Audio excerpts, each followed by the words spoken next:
Kami kadalasan naliligo. Arts TV. Kasama natin si Biyahe Bike Mike. Si Master Biyahe Bike Mike. Swimming sa guys.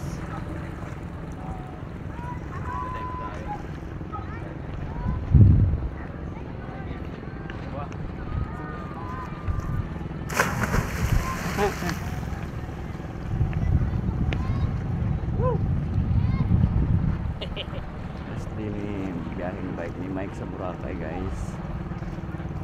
Welcome to Arts TV.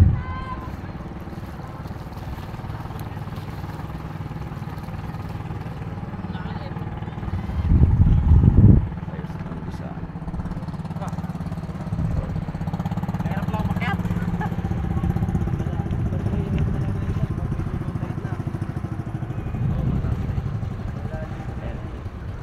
Di ba rin daungan ng mga bangka nila dito, no?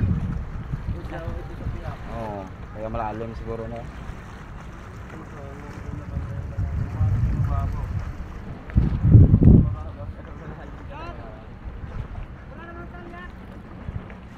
Dulo na to, no?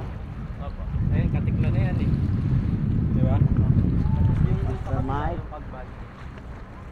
kamusta ang Boracay? Sarap. Babalik ka? Babalik ano pa ang Boracay? Kailangan. Balik kayo someday. Ayun, nakatikla na yan eh. Di ba? Oo. Bangin ko na lang kaya. Kasi yung bike, you know? Lalim dagat? Bike tour? Bike tour, no? Swimming? Ano, silaman mo, ano? Aquaman? Silaman mo sa Pilipinas. Kita mo si Aquaman? Aquaman bla bro? Ito na yung pinakamagandang spot dito sa Boracay para sa akin. Doon po yung Crystal Cove sir. Saan? Yun po. Yung isla na yun. Pag mag-island hopping. Yan po talaga nakapunta. Nag-island hopping. Kasama natin si Biyaheng Bike ni Mike. Crocodile Island. Ayun.